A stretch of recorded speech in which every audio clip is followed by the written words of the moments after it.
Hello વિદ્યાર્થી મિત્રો,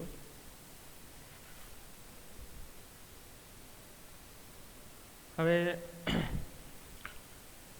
last લેક્ચરમાં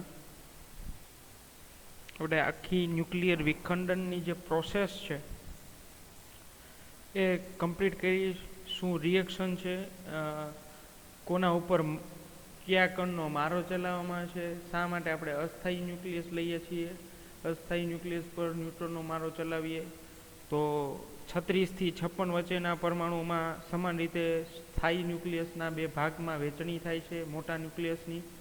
ત્યારબાદ આપણે એ પણ જોયું કે 3 ન્યુટ્રોન છૂટા પડે છે. ઈચ એન્ડ એવરી રિએક્શન, એક અથડામણ દરમિયાન 3 ન્યુટ્રોન છૂટા પડે છે અને થોડી ઉર્જા છૂટી પડે છે. જો આ પ્રક્રિયાઓ જે છે એ નિયંત્રિત હોય તો ન્યુક્લિયર રિએક્ટરની અંદર ઉપયોગ થાય છે, અને જો અનિયંત્રિત હોય તો ન્યુક્લિયર બોમ્બ બનાવવામાં ઉપયોગ થાય છે. ચાલો, તો હવે આજના લેક્ચરમાં ત્યાંથી આગળ જોઈએ ન્યુક્લિયર શૃંખલા પ્રક્રિયા.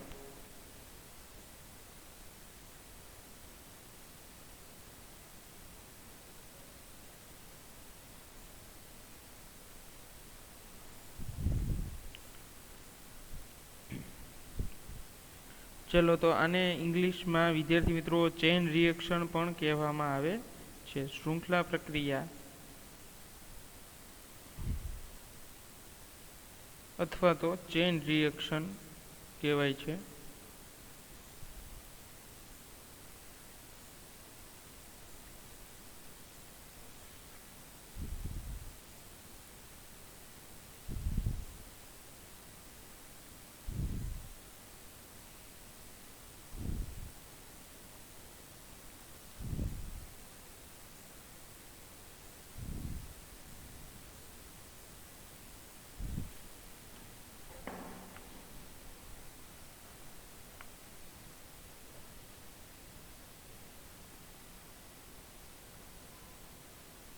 ચાલો, ચેઇન રિએક્શન સ્ટાર્ટ કરીએ. શું છે ચેઇન રિએક્શન? હવે વિદ્યાર્થી મિત્રો, આ કોઈ નવો ક્વેશ્ચન નથી. સમજો, આ કોઈ નવો ક્વેશ્ચન નથી. આ ક્વેશ્ચન આપણે કન્ટિન્યુ કર્યો છે. આ ક્વેશ્ચન છે એ આપણે કન્ટિન્યુ કર્યો છે. ન્યુક્લિયર વિખંડન પ્રક્રિયાનો જ એક ભાગ છે. અને આ જો તમે સારી રીતે સમજશો ચેઇન રિએક્શન, જો તમે ચેઇન રિએક્શન સારી રીતે સમજશો તો જ વિદ્યાર્થી મિત્રો તમને ન્યુક્લિયર રિએક્ટરની પ્રોસેસ ખબર પડશે. આના પછીનો જે ક્વેશ્ચન છે ન્યુક્લિયર રિએક્ટર, તો ખાસ હવે અહીંયા ધ્યાન, અને ખાસ સમજવા જેવી ક્વેશ્ચન છે.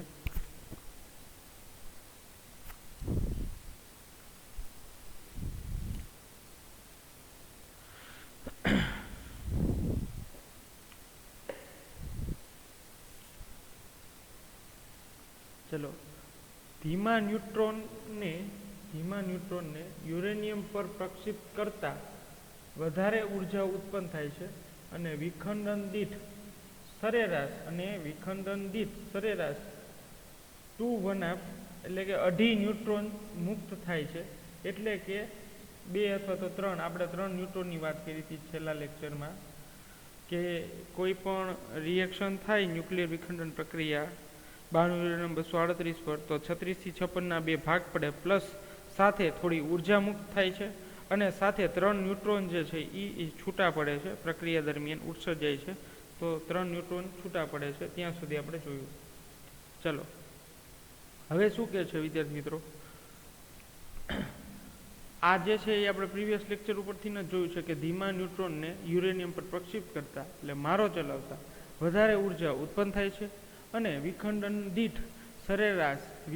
દીઠ એવરેજ 3 ન્યુટ્રોન મુક્ત થાય છે. આ પેરેગ્રાફની અંદર આપણે આ વસ્તુ આગલા લેક્ચરમાં પણ જોઈ લીધી છે.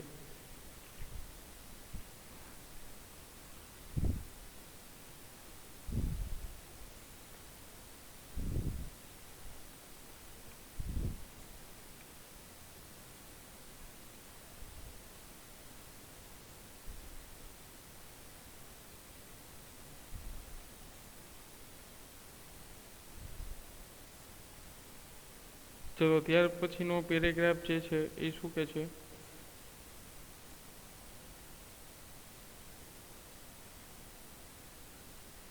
જોઈએ. ઉત્સર્જિત એટલે કે વધારાના ન્યુટ્રોન, ઉત્સર્જિત એટલે કે વધારાના ન્યુટ્રોન એ બીજા યુરેનિયમનું વિખંડન થઈને વધારે ઉર્જા અને વધારે ન્યુટ્રોન ઉત્પન્ન કરે છે. તો જો વિદ્યાર્થી મિત્રો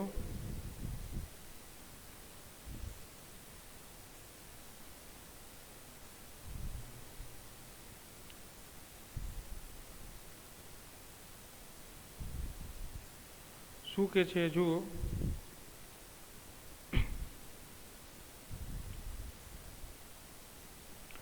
કોઈ ઉત્સર્જિત એટલે કે વધારાના ન્યુટ્રોન એ બીજા યુરેનિયમનું વિખંડન થઈને, ઉત્સર્જિત એટલે કે વધારાના ન્યુટ્રોન એ બીજા યુરેનિયમનું વિખંડન થઈને વધારે ઉર્જા અને વધારે ન્યુટ્રોન ઉત્પન્ન કરે છે.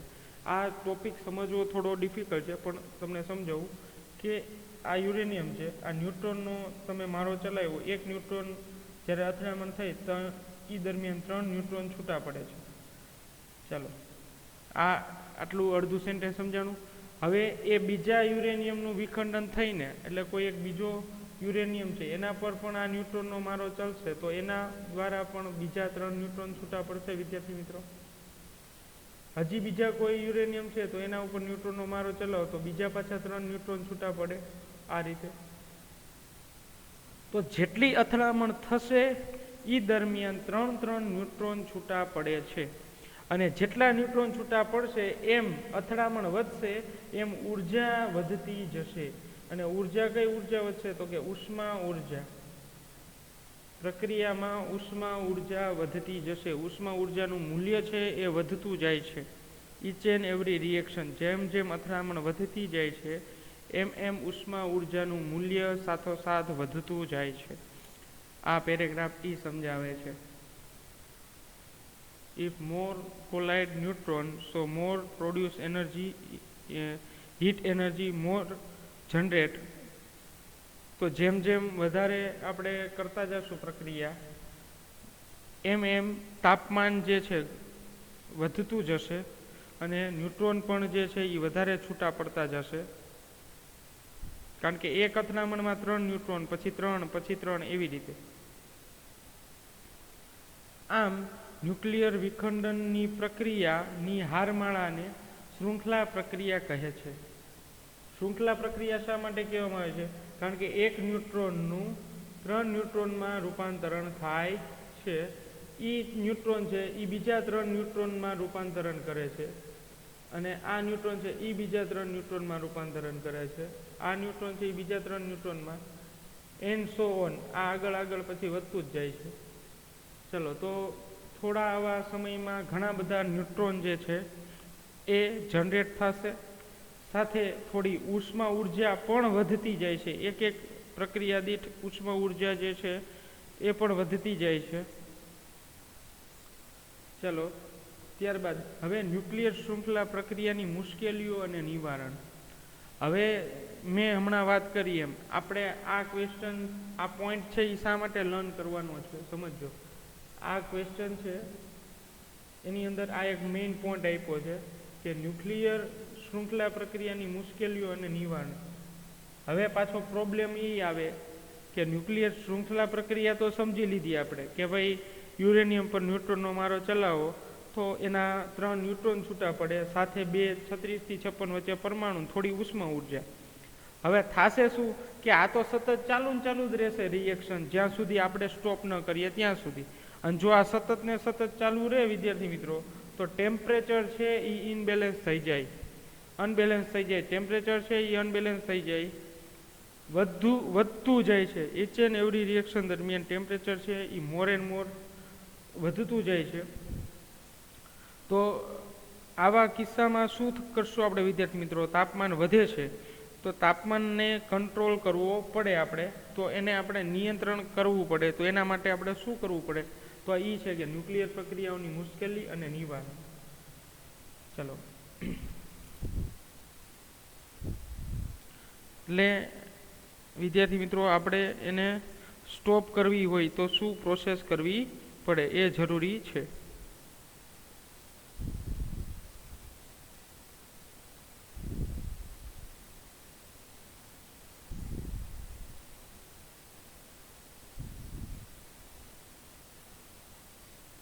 ચલો તો જોઈએ એમાં આપણે શું પ્રોસેસ કરવી છે આપણે એને કંટ્રોલમાં કરવા માટે.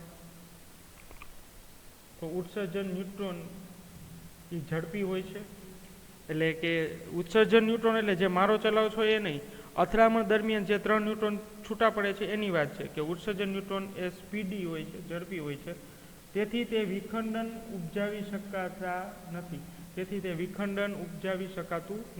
એટલે વિખંડન થઈ શકતું નથી. સમજો વિદ્યાર્થી મિત્રો, ઉત્સર્જન ન્યુટ્રોન જે છે એ ઝડપી હોય છે, તેથી તે વિખંડન ઉપજાવી શકાતું નથી અને છટકી જાય છે. એટલે પ્રક્રિયામાં ભાગ લેતા નથી, છટકી જાય છે. તેથી તેમને રોકવા ન્યુટ્રોન પરાવર્તક સપાટી રાખવામાં આવે છે. હવે વિદ્યાર્થી મિત્રો શું થશે કે અમુક ન્યુટ્રોન છે એ છૂટી જાય તો શું થાય કે મારો પ્રોપર જ્યાં ચલાવો છે 92 યુરેનિયમ 235 ઉપર, આના ઉપર તમે ન્યુટ્રોનનો મારો ચલાવો છો તો શું થાય છે કે અમુક ન્યુટ્રોન છે એની અથડામણ નથી થતી, એટલે એ આવી રીતે છટકી જાય છે. તો એના માટે આપણે એક રિફ્લેક્ટર રાખવું પડશે કે ત્યાંથી અથડાઈને પાછા ન્યુક્લિયર પ્રક્રિયામાં ભાગ લે અને પાછા એમાંથી 3 બીજા ન્યુટ્રોન છૂટા પડે આવી રીતે. તો આપણે કોઈ એક એવી પરાવર્તક રિફ્લેક્ટર વોલની એક અરેન્જમેન્ટ કરવી પડે. તો આ આપણો થઈ ગયો પહેલો પોઈન્ટ. ચલો, આ આપણો થઈ ગયો પહેલો પોઈન્ટ કે ન્યુક્લિયર શૃંખલા પ્રક્રિયામાં જે એક્સાઇટ થયેલા ન્યુટ્રોન છે એ રિએક્શનની અંદર વારંવાર રિએક્શન કરે એના માટે આપણે કોઈ એક રિફ્લેક્ટર વોલ રાખવી જરૂરી છે, પરાવર્તક સપાટી.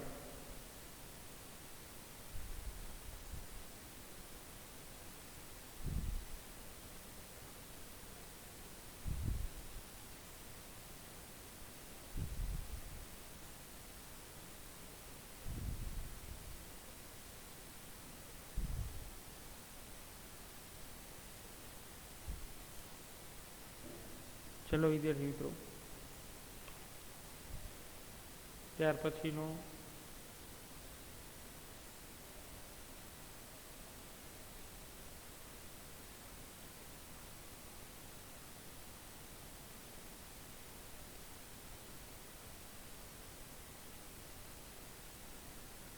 હવે જો શું કહે છે કે ઝડપી ન્યુટ્રોનને ધીમા પાડવા.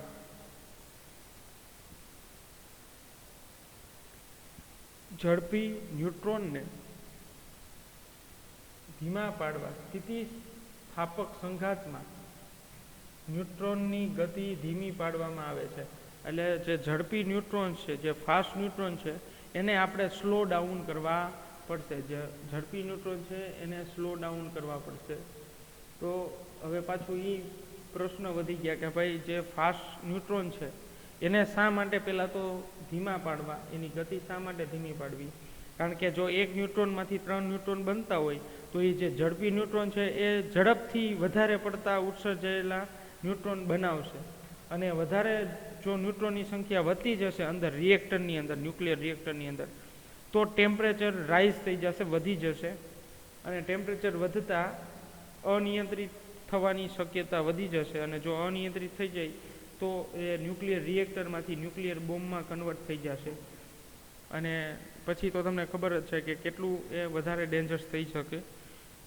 પ્રચંડ તીવ્રતાથી વિસ્ફોટ જ થાય પછી જો ટેમ્પરેચર કંટ્રોલ ન થાય તો.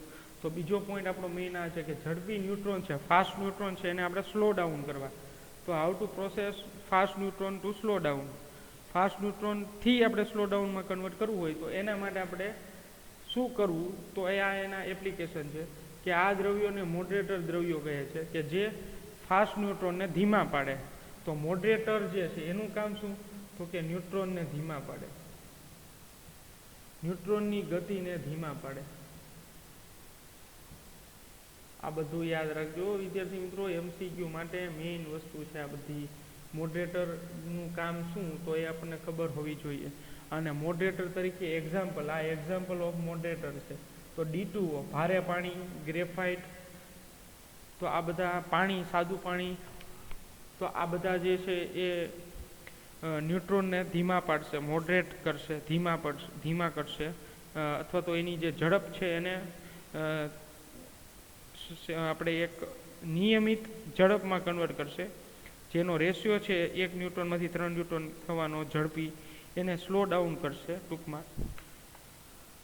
પછીનો ત્રીજો પોઈન્ટ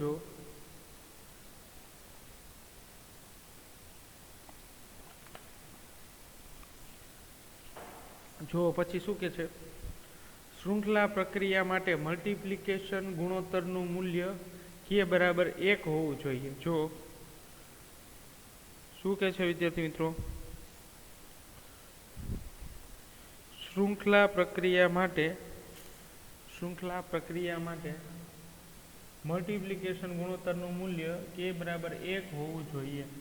ચાલો, તો k નું મૂલ્ય કેટલું હોવું જોઈએ શૃંખલા પ્રક્રિયા માટે?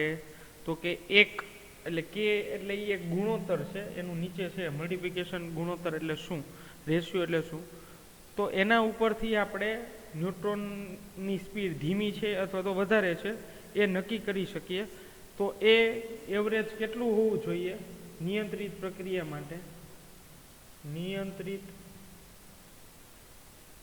પ્રક્રિયા માટે k નું મૂલ્ય 1 હોવું જોઈએ. તો આપણે એ જ કરવું છે, રિએક્ટર જ બનાવવું છે, ન્યુક્લિયર બોમ્બ નથી બનાવવો, ન્યુક્લિયર રિએક્ટર જ કરવું છે. તો ન્યુક્લિયર રિએક્ટરની અંદર મલ્ટિપ્લિકેશનનો જે રેશિયો છે એ આપણે કેટલો રાખવો જોઈએ? 1. ચલો, k બરાબર વેલ્યુ રાખવાની છે 1 જેટલી. ચલો,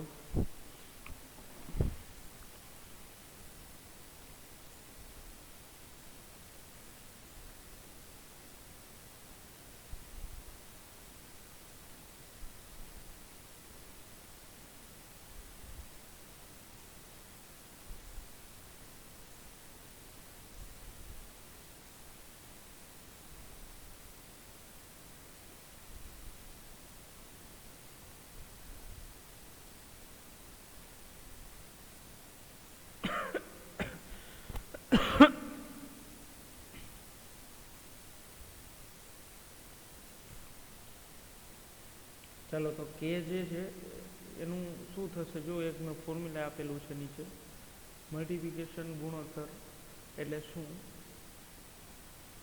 તો જો એનો એક ગુણોત્તરની વ્યાખ્યા શું થશે? તો કે આપાત ન્યુટ્રોન દીઠ ઉત્સર્જાતા ન્યુટ્રોનની સંખ્યા, આ એની ડેફિનેશન થશે. લખી નાખજો વિદ્યાર્થી મિત્રો, ટેક્સ્ટ બુકમાં હું લખાવું છું ડેફિનેશન. ગુણન અંક, એની ડેફિનેશન લખો વિદ્યાર્થી મિત્રો.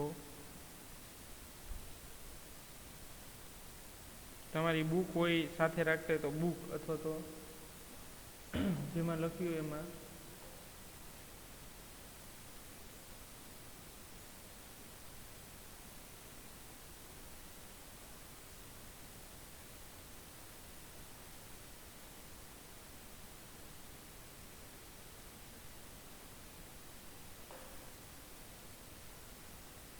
ગુણન અંક, મલ્ટિપ્લિકેશન રેશિયો, એની ડેફિનેશન લખો વિદ્યાર્થી મિત્રો. આપાત ન્યુટ્રોનની સંખ્યા, આપાત ન્યુટ્રોનની સંખ્યા દીઠ, આપાત ન્યુટ્રોનની સંખ્યા દીઠ ઉત્સર્જાતા,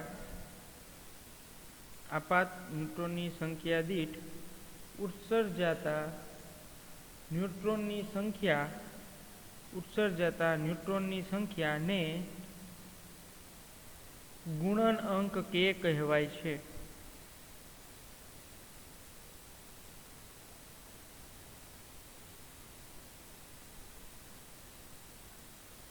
ચાલો પાછી રિપીટ કરું છું.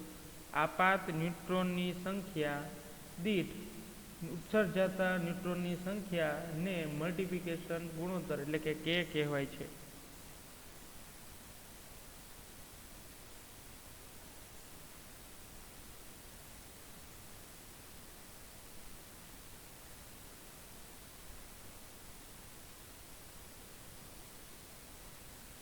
ચલો સમજાય વિદ્યાર્થી મિત્રો?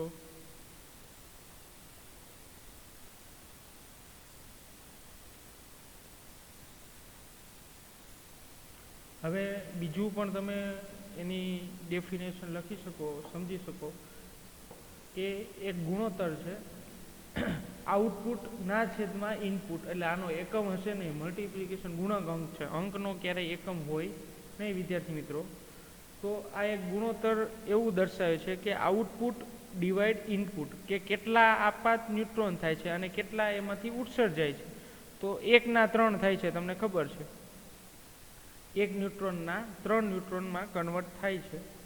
તો આની ડેફિનેશન જે છે એક મેં તમને લખાવી કે આપાત ન્યુટ્રોનની સંખ્યા દીઠ ઉત્સર્જાતા ન્યુટ્રોનની સંખ્યા, અથવા તો તમે એવું પણ લખી શકો કે ગુણાંક છે એ આઉટપુટ ન્યુટ્રોન અને ઇનપુટ ન્યુટ્રોન એવું પણ કહી શકાય, કે જે ઉત્સર્જાય છે, એમિટ થાય છે એની સંખ્યા અને આપાત ન્યુટ્રોનની સંખ્યા, એટલે જેટલા તમે ઇમ્પેક્ટ કરો છો.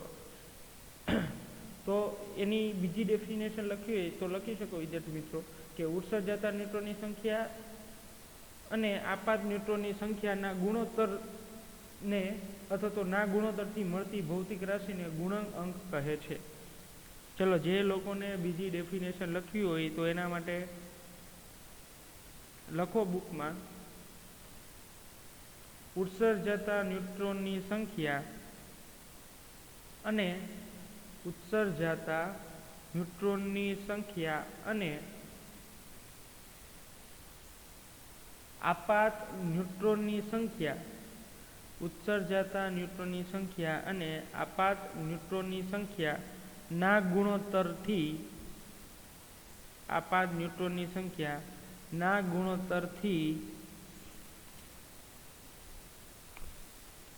ગુણોત્તરથી મળતી ભૌતિક રાશિને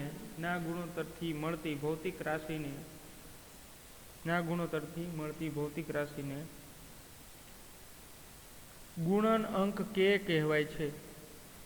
ગુણન અંક કે કહેવાય છે.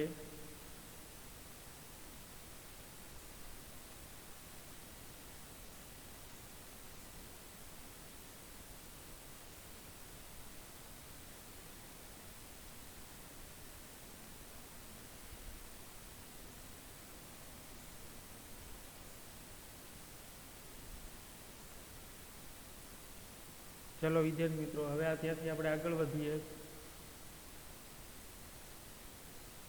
જો ગુણાંક અંકનું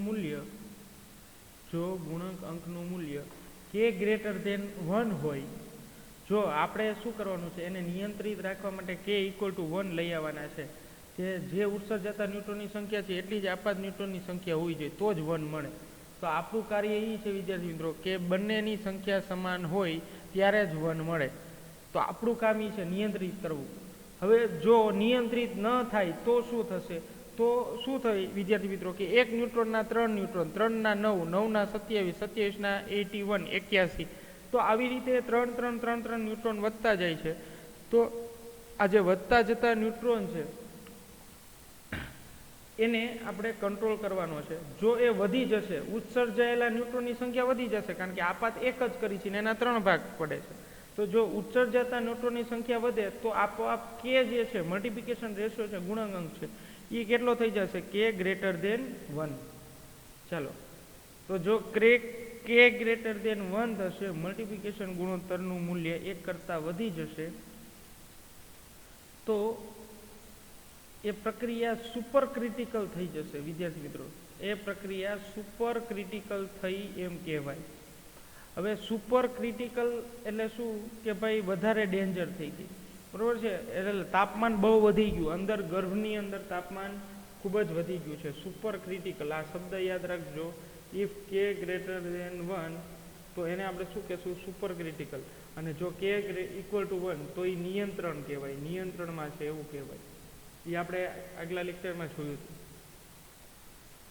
થયું તેમ કહેવાય. અને પ્રક્રિયામાં જો શું થાય, જો k > 1 હોય તો શું થાય? જો આમાં લખેલું છે, કે પ્રક્રિયામાં ઝડપી વધારો થાય છે અને પ્રક્રિયા પર નિયંત્રણ રહેતું નથી, આઉટ ઓફ કંટ્રોલ થઈ જાય છે, ઉત્પન્ન થતી ઉર્જા વિસ્ફોટ ધડાકો થાય છે, એટલે તાપમાન છે એ બેલેન્સ રહેતું નથી અને એ એક ન્યુક્લિયર બોમ્બ વેપન્સની અંદર કન્વર્ટ થઈ જાય છે અને એ બ્લાસ્ટ થાય છે અને દ્રવ્ય નાશ પામે છે, એટલે કે અંદર રહેલું જે દ્રવ્ય છે એ ડિસ્ટ્રોય થઈ જાય છે, આખું નાશ પામે છે.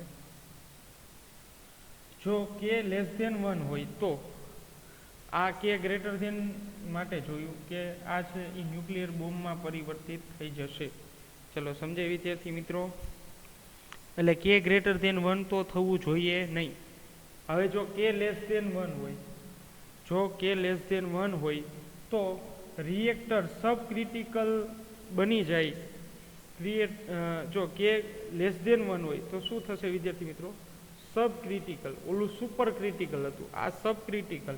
ક્રિટિકલ એટલે ડેન્જર થઈ ગયું, ક્રિટિકલ એટલે બહુ હાઈએસ્ટ અવસ્થા થઈ ગઈ. ક્રિટિકલ આપણે ઘણાને કહીએ ને કે ભાઈ એની જે એક્સિડન્ટ થયા બાદ એ વ્યક્તિની કન્ડિશન છે ક્રિટિકલ છે, ઓપરેશન દરમિયાન ડૉક્ટરે એવું કહેતા. ક્રિટિકલ એટલે કે કંટ્રોલની બહાર જઈ શકે એવી વસ્તુ. તો સુપર ક્રિટિકલ એટલે આઉટ ઓફ કંટ્રોલ થઈ ગયું અને સબ ક્રિટિકલ એટલે ક્રિટિકલ કરતાં ઓછું, એટલે તાપમાન બહુ ઓછું થાય તો બી પ્રોબ્લેમ પડશે. જો તાપમાન બેલેન્સ આપણે રાખવાનું છે, કે ઇક્વલ ટુ 1 કરવાના છે, જો કે લેસ ધેન 1 થશે તો વિદ્યાર્થી મિત્રો શું થશે? સબ ક્રિટિકલ. હવે જોઈએ સબ ક્રિટિકલના નુકસાની શું છે. તો એનાથી શું થશે કે ન્યુટ્રોન્સ છે એ સ્લો ડાઉન થશે, બહુ સ્લો ડાઉન થઈ જશે, એટલે બહુ ધીમા પડશે. અને જો ન્યુટ્રોન ધીમા પડે તો રિએક્ટરમાં વિખંડનની પ્રક્રિયા બંધ થઈ જશે. તો રિએક્શન છે એ સ્ટોપ. ઇફ કે લેસ ધેન 1 તો રિએક્શન આર સ્ટોપ.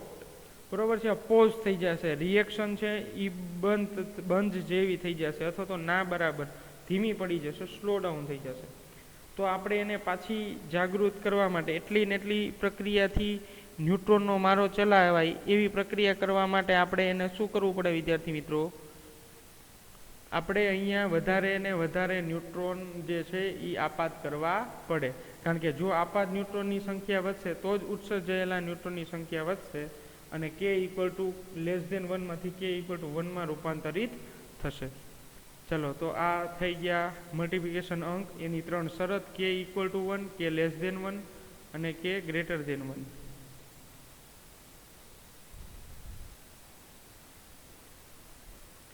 આમ પ્રક્રિયાનું નિયંત્રણ કરવા માટે સળિયા છે એ વપરાય છે. આમ પ્રક્રિયાનું નિયંત્રણ કરવા માટે જ રોડ્સનો ઉપયોગ થાય છે. રોડ એટલે નિયંત્રણ સળિયા. આમ પ્રક્રિયાનું નિયંત્રણ કરવા માટે નિયંત્રણ સળિયા વપરાય છે. તો આને કંટ્રોલ રોડ કહેવાય, કંટ્રોલ રોડ.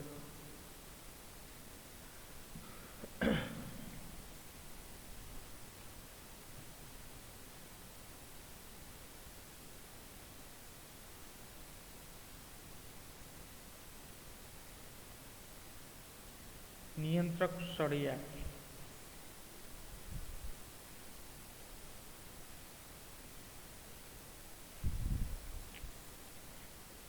ચલો તો કંટ્રોલ રોડ નિયંત્રક સળિયા શું કરશે? તો કે ન્યુટ્રોન જે છે એની પ્રક્રિયામાં ન્યુટ્રોન જે છે એને શોષવાનું કામ કરશે. નિયંત્રણ સળિયા છે એનો ઉપયોગ થાય છે જ્યારે કે ગ્રેટર ધેન 1 થાય ત્યારે શું થશે? તો કે જે કંટ્રોલ રોડ છે, નિયંત્રક સળિયા, એ ન્યુક્લિયર રિએક્ટરની અંદર સળિયા છે એ બહાર આવશે અને જો કે લેસ ધેન 1 થશે તો સળિયા અંદર વહી જાય. સળિયા અંદર વહી જાય એટલે ન્યુટ્રોનની સંખ્યા વધે. આ બધું MCQ માટે યાદ રાખવાનું છે વિદ્યાર્થી મિત્રો. અને આ ત્રણેય ક્વેશ્ચન એક જ ક્વેશ્ચન છે, ન્યુક્લિયર રિએક્ટરની જ બધી બાબત છે. ન્યુક્લિયર શૃંખલા પ્રક્રિયા કયો, ન્યુક્લિયર વિખંડન પ્રક્રિયા કયો, આખું ન્યુક્લિયર રિએક્ટર જ છે. ન્યુક્લિયર રિએક્ટર તમને તો જ આવડશે ડિયર સ્ટુડન્ટ્સ જો તમને આ ત્રણેય ક્વેશ્ચન આવડતા હોવા જોઈએ. તો આમાં એક બેઝિક રિએક્શન તમને ખબર હોવી જોઈએ તો જ તમને આઈડિયા આવશે વિદ્યાર્થી મિત્રો.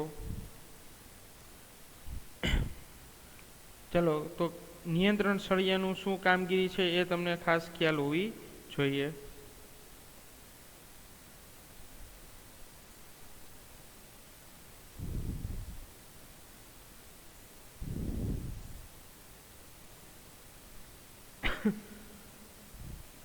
ચલો તો કંટ્રોલ રોડ છે એ શેના બનેલા હોય છે? તો એ બોરોન કેડમિયમ દ્રવ્યના બનેલા હોય છે નિયંત્રક સળિયા.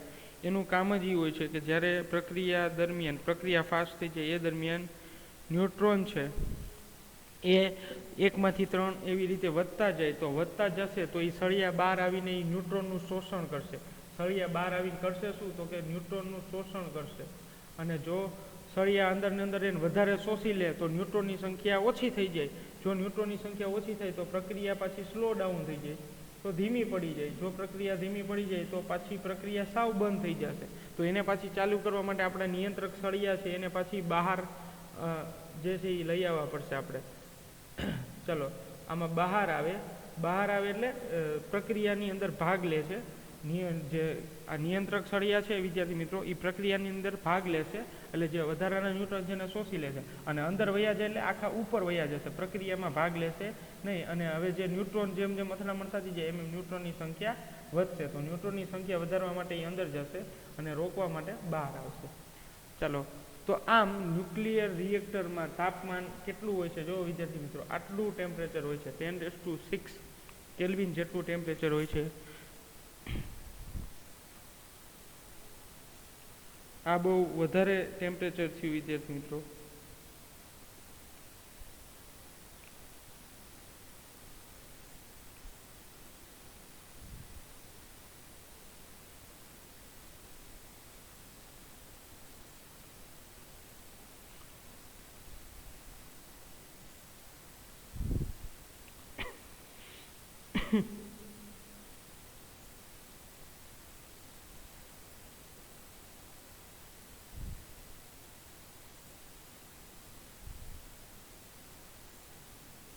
ચલો વિદ્યાર્થી મિત્રો, રિએક્ટરની અંદર તાપમાન જે છે એ 10⁶ જેટલું હોવું જોઈએ. અને મોડરેટર શીતક દ્વારા એ એટલું ઊંચું જો તાપમાન થઈ જાય તો એને આપણે શું કરવામાં આવે? ઠંડુ પાડવામાં આવે છે. તો શીતક તરીકે લિક્વિડ નાઇટ્રોજનનો ઉપયોગ થાય છે. તો આમાં મેઇન બધી વસ્તુ આવી ગઈ. નેક્સ્ટ લેક્ચરની અંદર આપણે ખાલી ન્યુક્લિયર રિએક્ટરનું કન્સ્ટ્રક્ટ વર્કિંગ સમજવાનું છે. આ પ્રોસેસ બધી આપણે શીખી લીધી વિદ્યાર્થી મિત્રો. આ 2 ક્વેશ્ચનની અંદર, છેલ્લો લેક્ચર અને આજનો લેક્ચર, એની અંદર આપણે ટોટલી પ્રોસેસ શીખી લીધી છે ન્યુક્લિયર વિખંડનની. તો નેક્સ્ટ લેક્ચરમાં આપણે એ જ કામ કરવાનું છે. ચલો, ત્યારબાદ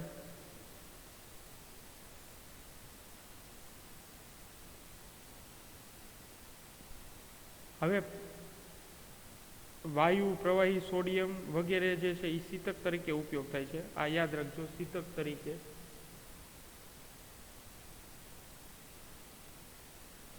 વાયુ, પ્રવાહી, સોડિયમ વગેરે શીતક તરીકે ઉપયોગ થાય છે. શીતક એટલે એને ઇંગ્લિશમાં કુલન્ટ કહેવાય છે. કુલન્ટ તરીકે ઉપયોગ થાય છે.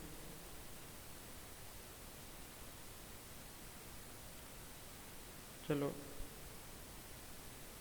હવે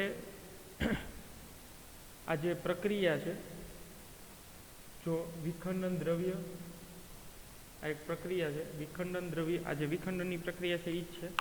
જો એમાં લખેલું છે આખું, તમને વધારે સમજાય એટલા માટે.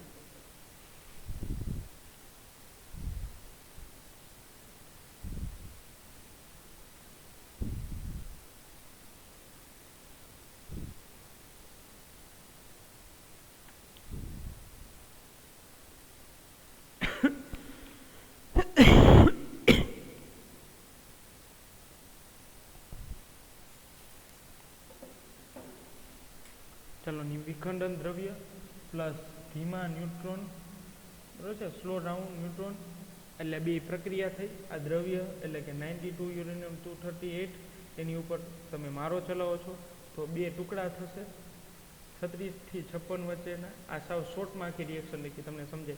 અને ઝડપી ન્યુટ્રોન એટલે 3 ન્યુટ્રોન છૂટા પડે ને ઈચ એન્ડ એવરી રિએક્શનની અંદર, 3 ન્યુટ્રોન છૂટા પ્લસ ક્યુ જેટલી એનર્જી. એટલે દર રિએક્શનમાં તમને પહેલાં જ આ કીધું હતું કે કોઈ પણ રિએક્શન દરમિયાન 200 મેગા ઇલેક્ટ્રોન વોલ્ટ જેટલી એનર્જી છૂટી પડશે. ચાલો, અને 200 મેગા ઇલેક્ટ્રોન વોલ્ટ એનર્જી છે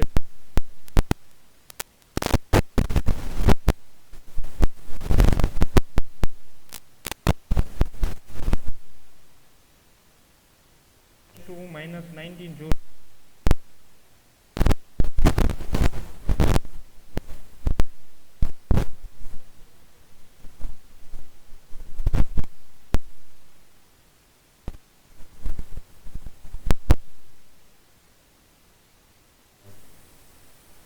ચાલો, તો આટલી એનર્જી છૂટી પડી. હવે ન્યુટ્રોન પરાવર્તક એટલે શું આવશે? સપાટી અને મોડરેટર તરીકે.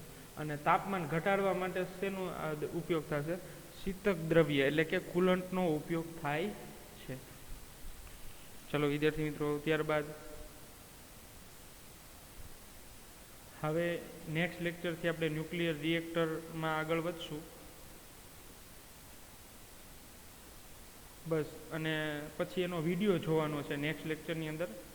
અને તાપ ન્યુક્લિયર સંલયન સમજાવો, એ બસ એક છેલ્લો ક્વેશ્ચન છે હવે આપણે.